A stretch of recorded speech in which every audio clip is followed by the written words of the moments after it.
حاضرین، وقت کی مناسبت اور موسم کے لحاظ سے مناسب ہے کہ آپ کے سامنے عشرہ ذی الحجہ کے تعلق سے کچھ باتیں عرض کی جائیں۔ یوں تو آپ ہمیشہ سنتے چلے آئے ہیں عشرہ ذی الحجہ کی فضیلت اور ان 10 دنوں میں ہمیں کرنا کیا چاہیے، لیکن چونکہ ایک تازگی کے لیے اور یاد دہانی کے لیے ضروری ہے کہ ان ایام کے تعلق سے کچھ باتیں آپ کے سامنے پیش کی جائیں۔ آج کے خطبہ جمعہ کے 2 پہلو ہیں۔ ایک تو یہ کہ عشرہ ذی الحجہ کی چند فضیلتیں کتاب و سنت کی روشنی میں اور ان دنوں میں ہمیں کرنا کیا چاہیے، کون سے اعمال کرنے چاہیے جو اللہ کو بڑے محبوب ہیں، بڑے پاکیزہ ہیں، کیونکہ ایک مسلمان کی کامیابی کا راز ہی یہی ہے کہ وہ نیک عمل کرے، دنیا میں بھی کامیاب ہو اور آخرت میں بھی کامیابی حاصل کرے۔ اللہ کے رسول صلی اللہ علیہ وسلم فرماتے ہیں، حضرت ابو بکرہ نفیع بن حارث حدیث کے راوی ہیں، وہ کہتے ہیں کہ ایک شخص نے اللہ کے رسول سے سوال کیا، ان رجلا سأل النبی صلی اللہ علیہ وسلم ای الناس خیر، ایک شخص نے سوال کیا کہ اللہ کے رسول لوگوں میں سب سے بہتر کون شخص ہے، سب سے اچھا کون شخص ہے؟ آج ہم دیکھتے ہیں کہ جس کو دنیا کی کامیابی مل جائے، دنیا کی ڈگریاں مل جائیں، عہد و منصب مل جائے، مال و دولت مل جائے، اسی شخص کو ہم کامیاب سمجھتے ہیں۔ اللہ کے رسول سے جب صحابی نے پوچھا کہ اللہ کے رسول لوگوں میں سب سے بہتر، عربی پڑھنے والے جانتے ہیں کہ شر اور خیر یہ لفظ جب کہیں استعمال ہوتا ہے تو اس کا معنی زیادتی ہے، کسی تفضیل کے معنی میں ہوتا ہے، گویا کہ لوگوں میں سب سے بہتر کون شخص ہے؟ تو اللہ کے رسول نے فرمایا، من طال عمرہ وحسن عملہ، جس کو اللہ نے لمبی عمر دی، سالوں اس نے دنیا میں گزاری اور اس عمر کو پا کر کے اس نے اچھا عمل کیا، نیک عمل کیا، نمازیں پڑھی، روزے رکھے، اعمال صالحہ کیا، تو یہ لوگوں میں سب سے بہتر ہے۔ پھر پوچھا وَأَيُّ النَّاسِ شَرٌّ، اللہ کے رسول لوگوں میں سب سے برا کون شخص ہے؟ تو آپ صلی اللہ علیہ وسلم نے فرمایا، من طال عمرہ وساء عملہ، جس کو لمبی عمر تو ملی لیکن اس عمر کو اس نے ایسے گزاری جیسے اللہ کے سامنے حاضر نہیں ہونا۔ آج ہم عبرتیں نہیں حاصل کرتے، نصیحتیں نہیں حاصل کرتے، ہمارے ساتھ اٹھنے بیٹھنے والے اچانک چلے جاتے ہیں لیکن پھر بھی ہمیں احساس نہیں ہوتا، ہمیں یہ نصیحت نہیں ملتی ہے کہ ہمیں بھی کسی طرح کہیں ایسا نہ ہو کہ اچانک جانا پڑے۔ اس لیے لوگوں ہمیں چاہیے کہ یہ اعمال، یہ ایام جو ہمیں مل رہے ہیں، یہ دن جو ہمیں مل رہے ہیں، اس کی قدر کرنی چاہیے۔ کب موت کے منہ میں اور موت کے آغوش میں چلے جائیں اور اس دنیا کے اندر چاہے جتنی دولت حاصل کر لیں یا کچھ بھی ہو، قبر میں ہر ایک کو جانا ہے۔ کسی شاعر نے کہا تھا کہ جب اجل نے آ کے نقارہ بجایا پوچھ کا، جب اجل نے آ کے نقارہ بجایا پوچھ کا، ساتھ ان کے کچھ نہ دنیا سے گیا الا عمل، ساتھ ان کے کچھ نہ دنیا سے گیا الا عمل، بے بس و تنہا پڑے لاچار جا کے گور میں، بے بس و تنہا پڑے لاچار جا کے گور میں، چھوڑ کر ہیرا محل، موتی محل، شیشہ محل، کا کھا لیا کیڑے مکوڑوں نے تمام، گوشت ان کا کھا لیا کیڑے مکوڑوں نے تمام، اور ہڈیاں جتنی بدن کی بھی گئی مٹی میں گل۔ ہمیں نصیحت حاصل کرنی چاہیے، یہ اللہ تعالیٰ جو سالوں کے گزرنے کے بعد یہ ایام جو لاتا ہے وہ اس لیے تاکہ انہیں ایام کے اندر ان کی قدر کریں اور ان کے اندر اچھے عمل کر کے دنیا بھی بنا لیں اور آخرت بھی بنا لیں۔ سب سے بڑی فضیلت اللہ نے ان دنوں کی قسم کھائی، اور اللہ تعالیٰ کسی کوئی معمولی چیز کی قسم نہیں کھاتا۔ اللہ تعالیٰ نے فرمایا والفجر، قسم ہے نماز فجر کی۔ بعض مفسرین لکھتے ہیں کہ اس فجر سے مراد یوم عرفہ کی فجر ہے، یعنی ایام عشر، ان 10 دنوں کے اندر جو 9 تاریخ یوم عرفہ کی ہوتی ہے، اس یوم عرفہ کی جو فجر ہے، بعض مفسرین کہتے ہیں کہ اس کی قسم اللہ نے کھائی۔ اور یہ آپ جان لیں کہ نماز بہت بڑی اہمیت ہے، بڑی اہمیت اس کی ہے۔ حضرت ابو ہریرہ رضی اللہ تعالیٰ عنہ فرماتے ہیں، ایک حدیث یاد آ گئی کہ اللہ کے رسول صلی اللہ علیہ وسلم شب معراج میں کچھ لوگوں کے پاس سے گزرے۔ اللہ کے رسول نے فرمایا کہ میرا گزر ایک قوم کے پاس سے ہوا، ترزق رؤوسہم بالسخط، جن کے سروں کو پتھروں کی چٹانوں سے توڑا جا رہا تھا، توڑتے ریزہ ریزہ ہو جاتا، پھر اسی حالت میں آ جاتے، اور وہ اس کام سے ذرہ برابر رکتے نہیں تھے۔ میں نے حضرت جبریل سے پوچھا کہ من ہؤلاء، یہ لوگ کون ہیں؟ تو جبریل نے کہا ہؤلاء الذین تثاقلت رؤوسہم عن الصلاۃ المکتوبہ، یہ ایسے لوگ ہیں جن کے سر فرض نمازوں سے بھاری ہو جایا کرتے تھے، گویا کہ فرض نمازوں میں حاضر نہیں ہوا کرتے تھے۔ تو لوگوں اس کی بہت بڑی اہمیت ہے، اہمیت سمجھیے۔ اللہ نے دوسری قسم کھائی واللیال عشر، اور قسم ہے 10 راتوں کی۔ قرآن کے اندر کئی جگہ پہ جہاں رات کا ذکر کیا ہے اس سے مراد دن ہے، اور جہاں دن کا ذکر کیا ہے اس سے مراد راتیں ہیں۔ گویا کہ جب اللہ رات کہتا ہے تو 24 گھنٹے مراد ہوتے، اللہ جب دن کہتا ہے تب بھی وہ 24 گھنٹے ہی مراد ہوتے۔ اور مفسرین، صحابہ کرام اور تمام علماء کا اس بات کے اوپر اتفاق ہے کہ اس سے مراد عشر ذی الحجہ ہے۔ اسی لیے ابو عثمان النہدی، جن کی پیدائش اللہ کے رسول صلی اللہ علیہ وسلم کے زمانے ہی میں ہوئی تھی، لیکن اللہ کے رسول سے ملاقات نہ ہو سکی، حضرت عمر بن خطاب رضی اللہ تعالیٰ عنہ سے انہوں نے بہت کچھ سیکھا۔ وہ خود کہتے ہیں کہ کانوا یعظمون 13 عشرا، ہمارے اسلاف یعنی صحابہ کرام 3 عشروں کی بڑی اہمیت اور بڑی تعظیم کرتے تھے۔ 3 عشروں کی بڑی تعظیم ان کے نزدیک تھی، بڑی اہمیت تھی۔ ایک عشرہ العشر الاول من المحرم، ایک وہ عشرہ جو محرم کا پہلا عشرہ ہے، اس کو بڑی اہمیت دیتے تھے، کیونکہ اس کے اندر ایک تو حرمت والا مہینہ ہے، اور اس کے اندر عاشورہ ہے، یوم عاشورہ ہے، جس کی بڑی اہمیت ہے شریعت کے اندر۔ اور دوسرا والعشر الاول من ذی الحجہ،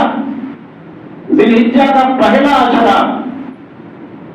اس کی بڑی اہمیت تھی صحابہ کرام کے نزدیک، کیونکہ یہ عشرہ ایسا ہے جس کے اندر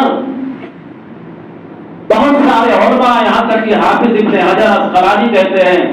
کہ بڑی بڑی عبادتیں اس عشرے کے اندر جمع ہو جاتی، یعنی گویا کی نماز، روزہ، صدقہ، حج اس عشرے کے اندر جمع ہو جاتی ہے، اور ایسا کسی بھی عشرے میں یا سال کے کسی بھی دن کے اندر ایسا نہیں ہوتا، تو اس کی بڑی تعظیم کرتے۔ والعشر الاواخر من رمضان،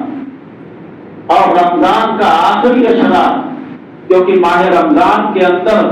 اللہ تعالیٰ نے قرآن نازل کیا، اور ساری رحمتیں، ساری مغفرتیں اللہ تعالیٰ نے آخری عشرے کے اندر رکھی۔ تو گویا کہ یہ اس کی بہت بڑی فضیلت ہے۔ اور اس کے علاوہ مختصراً میں بیان کر دینا چاہتا ہوں کیونکہ جمعہ کا وقت بڑا محدود ہوتا ہے۔ اس کے علاوہ بہت ساری فضیلتیں ہیں، یوم عرفہ اس کے اندر ہے، اور اللہ کے رسول صلی اللہ علیہ وسلم فرماتے ہیں کہ اللہ تعالیٰ جب رات کا آخری حصہ ہوتا ہے تو سمائے دنیا پر نازل ہوتا روزانہ پورا تھا، لیکن جب یوم عرفہ ہوتا ہے تو رات کو بھی اللہ نازل ہوتا ہے جیسے کہ اس کی شان ہے، اور دن بھی نازل ہوتا ہے۔ اور اللہ کہتا ہے فرشتوں سے، فرشتوں کو مخاطب کر کے اللہ کہتا ہے انظروا الی عبادی، یہ جو میدان عرفات میں لوگ جمع ہیں ان کو دیکھو، میرے بندوں کو دیکھو، جاؤنی شوزن غبرن، جو ہمارے پاس بڑا گندا بال اور پریشان کن حالت میں آئے ہیں، قد غفرت لہم، میں نے انہیں معاف کر دیا۔ اور ان دنوں کی اہمیت کا اندازہ اس بات سے بھی لگایا جا سکتا ہے کہ فرعون کو غرق کرنے کے بعد جب اللہ تعالیٰ نے موسیٰ علیہ السلام کو ایک مہینے کے لیے شریعت دینے کے لیے بلایا تو مفسرین کہتے ہیں کہ وہ ذی قعدہ کا مہینہ تھا، یعنی ذی قعدہ کے شروع میں موسیٰ علیہ السلام گئے، پورا ایک مہینہ گزرا، اور پھر اللہ تعالیٰ نے خود فرمایا بات من ماہا بعشر، 10 دن اللہ تعالیٰ نے اور انہیں عطا کی، اور یہ 10 دن ذی الحجہ کے ایام، یہی ذی الحجہ کا پہلا عشرہ ہے۔ اور اس کی اہمیت کا اندازہ اس بات سے بھی لگایا جا سکتا ہے کہ حضرت عبداللہ ابن عباس رضی اللہ تعالیٰ عنہ فرماتے ہیں کہ اللہ تعالیٰ نے میدان عرفات میں یوم عرفہ کو تمام ابن آدم علیہ السلام سے لے کر کے قیامت تک جتنے لوگ پیدا ہوں گے سب کی روحوں کو اللہ تعالیٰ نے ذروں یا چونٹیوں کی شکل میں پیدا کیا، اور پھر ان سے وعدہ دیا، اللہ تعالیٰ نے وعدہ دیا الست بربکم، کہ میں تمہارا رب نہیں ہوں، قالوا والا، تو لوگوں نے اقرار کیا، وعدہ کیا کہ ہاں واقعی ہے اللہ تمہارا رب ہے۔ یہ چند فضیلتیں ہیں جو مختصراً آپ کے سامنے بیان کیے گئے۔ آئیے ہم دیکھیں جو سب سے اہم چیز ہے کہ ہمیں ان دنوں میں کرنا کیا چاہیے، کون سا عمل کرنا چاہیے جس سے اللہ راضی ہو، اللہ کے رسول خوش ہوں، ہماری دنیا بھی بنے اور ہماری آخرت بھی بنے۔ سب سے پہلا کام جس کو اکثر مسلمانوں نے بھلا دیا ہے، جب بھی اسلامی چاند نکلے تو ہمیں دعائیں پڑھنی چاہیے، کوئی بھی مہینہ ہو، یہ ضروری نہیں کہ ذو الحجہ کا مہینہ یا رمضان کا مہینہ ہو، بلکہ اسلامی اعتبار سے کوئی کسی بھی مہینے کا جب چاند نکلے تو ہمیں دعائیں پڑھنی چاہیے، کیونکہ حضرت طلحہ بن عبید اللہ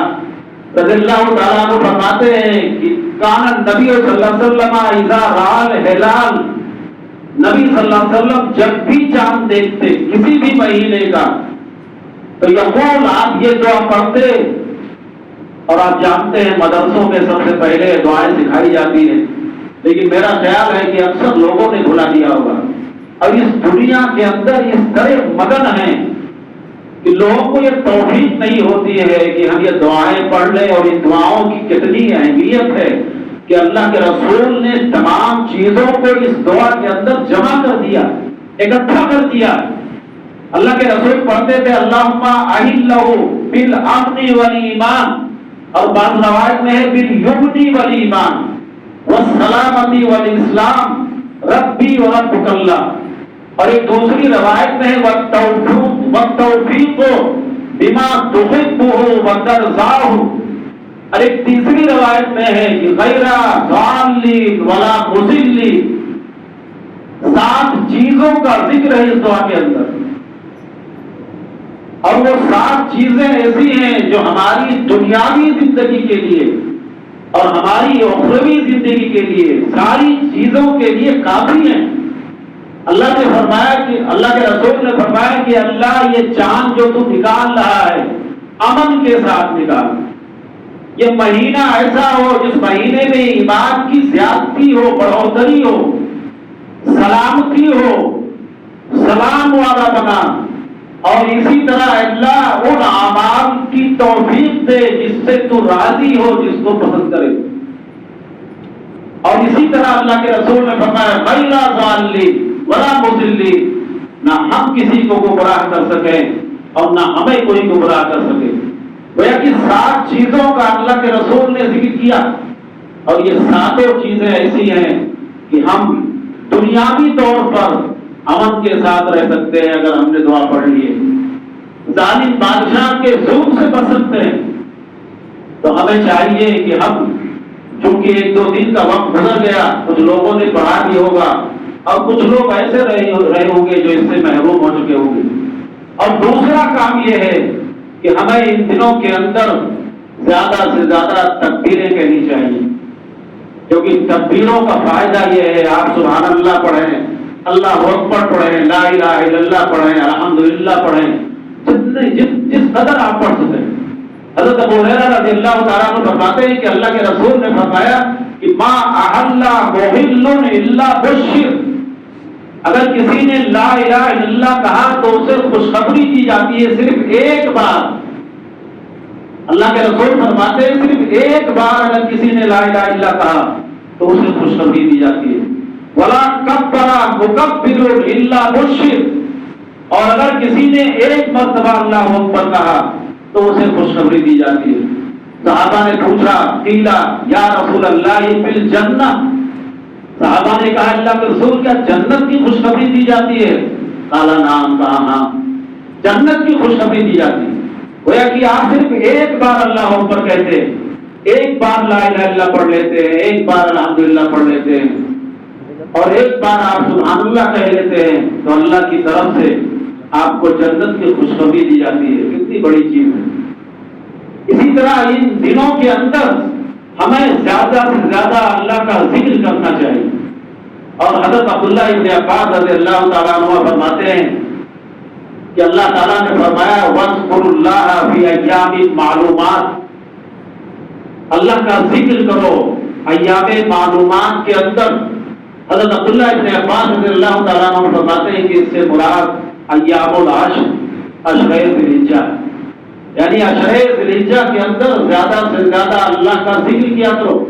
اور اللہ کے رسول صلی اللہ علیہ وسلم نے خود فرمایا، حضرت عبداللہ ابن عمر رضی اللہ تعالیٰ عنہ حدیث کے راوی ہیں کہ اللہ کے رسول نے فرمایا فَأَكْثِرُوا فِيهِنَّ التَّهْلِيلَ وَالتَّكْبِيرَ وَالتَّحْمِيدَ وَالتَّسْبِيحَ،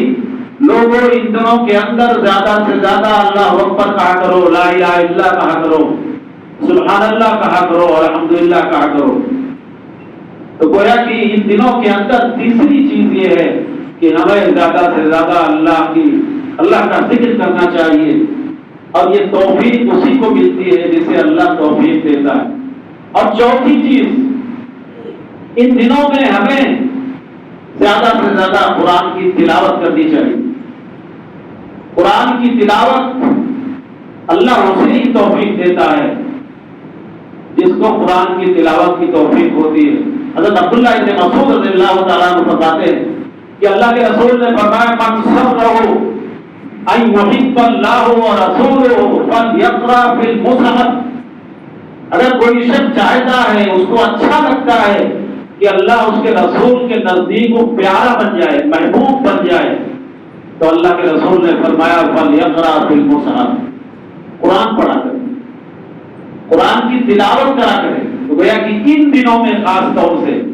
کیونکہ ان دنوں کا عمل اللہ کے نزدیک، اللہ کے رسول نے فرمایا ایک روایت میں ازکا عند اللہ، اور ایک دوسری روایت میں فرمایا افضل الی اللہ، اور ایک تیسری روایت میں اللہ کے رسول صلی اللہ علیہ وسلم نے فرمایا کہ ان دنوں میں اعظم عند اللہ، ان دنوں کی عبادتیں، نیک عمل، اللہ کا ذکر، قرآن کی تلاوت اللہ کے نزدیک بہت پاکیزہ ہے، بڑا عظیم ہے اور بہت افضل ہے۔ چنانچہ اللہ کے رسول نے فرمایا کہ ان دنوں میں ہمیں زیادہ سے زیادہ قرآن کی تلاوت کرنی چاہیے۔ اور سہل بن عبداللہ، انہوں نے بڑی اچھی بات کہی۔ سہل بن عبداللہ کہتے ہیں کہ علامت حب القرآن، علامت حب اللہ حب القرآن، اگر آپ کے اندر اللہ کے محبت کی نشانی پائی جاتی ہے، آپ دیکھنا چاہتے ہیں یا کسی مسلمان کے اندر اللہ کی نشانی آپ دیکھنا چاہتے ہیں تو آپ یہ جان لیں کہ وہ اللہ کے قرآن سے محبت کرے گا، اس کے دل میں اللہ کے قرآن کی محبت ہوگی، گویا کہ قرآن کی وہ تلاوت کرے گا۔ اور آگے کہا وہ علامت حب القرآن حب النبی، اور اگر کسی کے دل کے اندر قرآن کی محبت ہے تو جان لیجیے وہ نبی سے محبت کرتا ہے، گویا کہ اس کے اندر نبی کی محبت ہے۔ وہ علامت حب النبی حب السنہ، اور نبی سے محبت کی علامت اور نشانی یہ ہے کہ آپ سنت سے محبت کریں۔ گویا کہ اگر آپ کے اندر نبی کی سنت کی محبت ہے تو آپ کے اندر نبی کی محبت ہے۔ وہ علامت حب السنہ حب الآخرہ، اور سنت سے محبت کی نشانی یہ ہے کہ آپ آخرت سے محبت کرتے ہیں، اور آخرت سے محبت کی نشانی یہ ہے کہ آپ دنیا سے بے رغبت ہیں، بغض الدنیا، دنیا سے بے پرواہ ہیں، دنیا سے بے رغبت ہیں۔ آج اپنا عمل دیکھ لیجئے کہ ہمارے اندر آخرت کی محبت ہے کہ دنیا کی محبت ہے۔ ہم دنیا کے پیچھے پڑے ہوئے ہیں کہ آخرت کے پیچھے پڑے ہوئے ہیں، جاہل ہو، عوام ہو، علماء ہو، خاص ہو، عام ہو، کوئی بھی ہو۔ آپ علماء کو دیکھیے، علماء کی اکثریت اس دنیا کی محبت میں پڑی ہوئی ہے۔ قربانیوں کے پیسے ملتے ہیں، باہر سے لاتے ہیں، لیکن کہیں ایک دو کو دے دیا اور بقیہ سب کب کر جاتے ہیں۔ علماء کی اکثریت ایسے ہی ہے، وہ ایسے علماء ہیں جو بیجا سعودیہ کی موافقت کرتے ہیں۔ اگر کوئی غلطی بھی سعودیہ کے اندر ہوتی ہے تو اس کی بھی تعریف کرتے ہیں، اس کی بھی موافقت کرتے ہیں، صرف اس لیے کہ اس کا کھاتے ہیں، وہاں کا پاتے ہیں، اور لا کر کے سب ہڑپ کر جاتے ہیں، اپنی جائیدادیں بناتے ہیں، یتیموں کو دیتے ہیں، غریبوں کو دیتے ہیں، جن بیچاروں کے یہاں قربانیاں نہیں ہوتی ہیں ان کو دیتے ہیں۔ لیکن اکثر آپ دیکھیں گے کہ ایسے علماء کو آپ پائیں گے کہ وہ اپنی جیب بھرتے ہیں اور غریبوں پر تک بڑی مشکل سے پہنچتا ہے۔ تو کہنے کا مطلب یہ ہے کہ آخرت کی محبت کی نشانی یہ ہے کہ آپ کے اندر دنیا سے بے رغبتی ہو۔ تو یہ چوتھا کام یہ ہے کہ ہم قرآن کی تلاوت کریں، اور پانچواں کام یہ ہے کہ ہم زیادہ سے زیادہ نوافل پڑھیں۔ حضرت ام حبیبہ رضی اللہ تعالیٰ عنہا جو امہات المومنین میں سے ہیں، وہ کہتی ہیں کہ اللہ کے رسول صلی اللہ علیہ وسلم نے فرمایا من صلی سنتي عشرة سجدة تطوعا بني له بیت فی الجنہ۔ اگر کسی شخص نے 12 رکعت نفلی نمازیں پڑھ لی جو فرض نمازوں سے پہلے اور بعد میں ہے، تو اس کا فائدہ یہ ہے کہ اللہ تعالیٰ جنت میں اس کے لیے گھر بنائے گا۔ تو نفلی نمازوں کا خاص طور سے ہمیں فرائض کی توفیق نہیں ہوتی ہے۔ ہم دیکھ رہے ہیں کہ ہمارے پاس بیٹھنے اٹھنے والے اچانک ایسے چلے جاتے ہیں، لیکن ذرہ برابر بھی ہمیں اس قدر احساس مردہ ہو چکا ہے، اس قدر ہمارا دل سیاہ ہو چکا ہے کہ ہمیں ذرہ برابر احساس نہیں ہوتا کہ کہیں ایسے ہم نہ اچانک چلے جائیں اور ہمیں مسجدوں کا رخ کرنا چاہیے۔ تو یہ پانچویں چیز یہ ہے کہ ہم نوافل کا اہتمام کریں، اور چھٹی چیز دعاؤں کا اہتمام کریں، کیونکہ ایک مومن جب اس دنیا کے اندر دعا کرتا ہے، اگر آسمان سے کوئی بلا نازل ہونے والی ہوتی ہے تو یہ دعا جا کر کے اللہ کے رسول فرماتے ہیں کہ دعا والبلاء یا فریجان، یہ دعا اور مصیبت باہم ایک دوسرے کے گتھم گتھا ہو جاتے ہیں،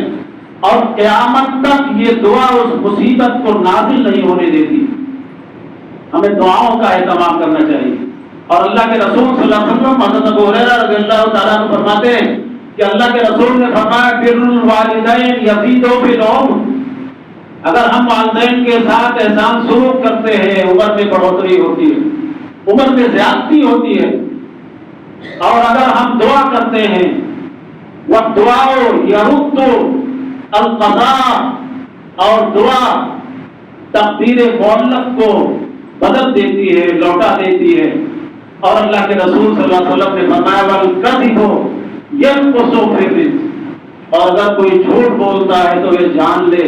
رزق کی کمی واقع ہو جاتی ہے۔ وہ بھلے ظاہر میں بڑا مالدار پھرتا رہے لیکن رزق میں اس کی کمی واقع ہو جاتی ہے۔ اور اللہ کے رسول صلی اللہ علیہ وسلم فرماتے ہیں، حضرت منذر اسلمی رضی اللہ تعالیٰ عنہ حدیث کے راوی، کہ اللہ کے رسول نے فرمایا من قال اذا اصبح، اگر کسی شخص نے یہ دعا پڑھ لی خاص طور سے ان ایام میں، عشرے ذی الحجہ کے اندر اگر کسی شخص نے یہ دعا پڑھ لی، چاہے صبح کے وقت یا شام کے وقت، کم سے کم 3 بار، اللہ کے رسول فرماتے ہیں رضیت تو، میرے خیال ہے کہ اکثر لوگوں کو یہ دعا یاد ہو، رضیت باللہ ربا وبالاسلام دینا وبمحمد نبیا۔ دعا تو 3 ہے، الفاظ 3 ہیں، لیکن اللہ کے رسول فرماتے ہیں اسے 5 انعامات حاصل ہوتے ہیں۔ 5 انعامات۔ پہلا انعام گناہوں کی معافی ہو جاتی ہے، اللہ معاف کر دیتا۔ دوسرا انعام، آج اگر آپ دنیا کے اندر خاص طور سے دنیاوی اعتبار سے پریشان ہیں، اپنے املاک کے اعتبار سے،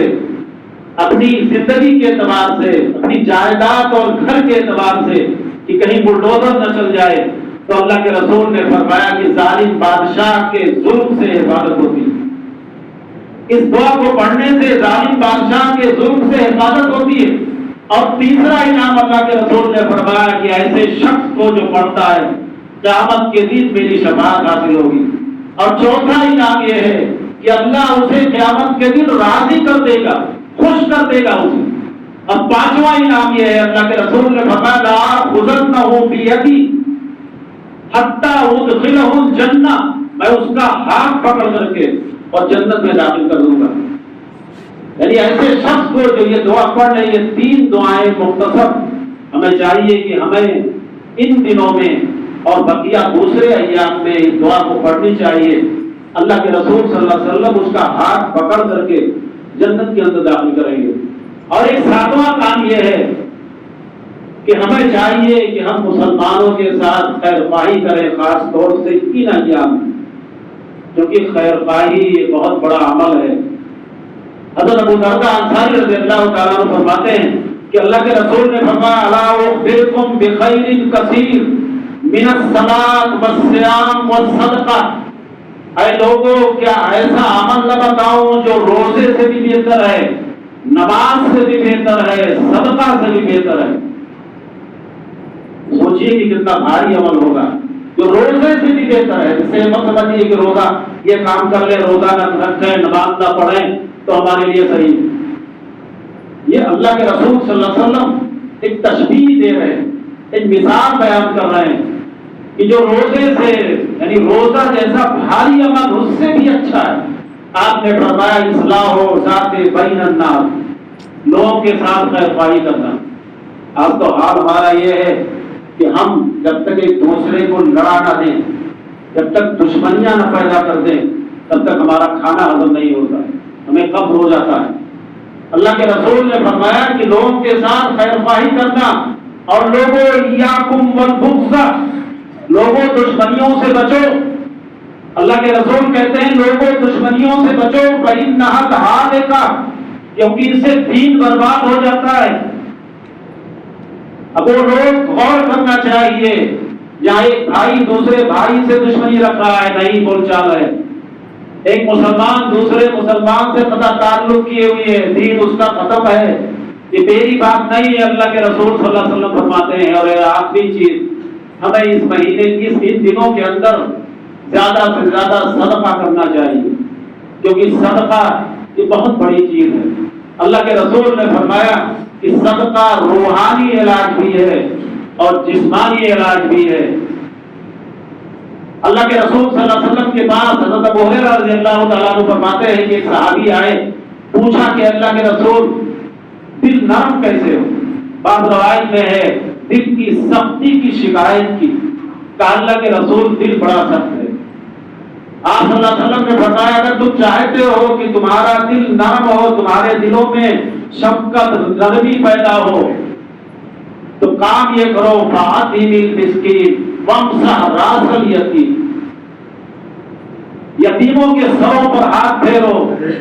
اور غریبوں کو کھانا کھلاؤ، یعنی صدقہ کرو۔ آپ صلی اللہ علیہ وسلم نے فرمایا کہ صدقہ گناہوں کو مٹا دیتا ہے، اور صدقہ ایسی چیز ہے، صدقۃ تدفع بیۃ السوء، صدقہ کرنے سے بری موت سے آپ بچتے ہیں۔ اگر آپ صدقہ کرتے ہیں تو صدقہ بری موت سے بچاتا ہے۔ وَإِنَّ الصَّدَقَةَ لَتُطْفِئُ أَهْلَهَا حَرَّ الْقُبُورِ، اور صدقہ کرنے سے قبر کے عذاب سے آپ محفوظ رہیں گے۔ اور صدقہ یہ جسمانی علاج بھی ہے۔ اللہ کے رسول نے فرمایا کہ دعوا مرضاکم بالصدقہ، لوگوں اپنے مریضوں کا علاج صدقہ سے کرو۔ اگر گھر میں کوئی بیمار ہے تو صدقہ کیا کرو۔ تو ہمیں چاہیے کہ ہم ان دنوں کی قدر کریں۔ اللہ زندگی ہمیشہ نہیں دیتا ہے، کیا پتا ہمیں یہ ایام اگلے سال نصیب ہوں یا نہ ہوں۔ اللہ تعالیٰ سے دعا ہے کہ اللہ تعالیٰ ہمیں اشرے ذوالحجہ میں نیک عمل کرنے کی توفیق عطا فرمائے۔ وآخر دعوانا الحمدللہ رب العالمین۔ اقول قولی ھذا واستغفر اللہ لی ولکم ولسائر المسلمین فاستغفروہ من کل ذنب انہ هو الغفور الرحیم۔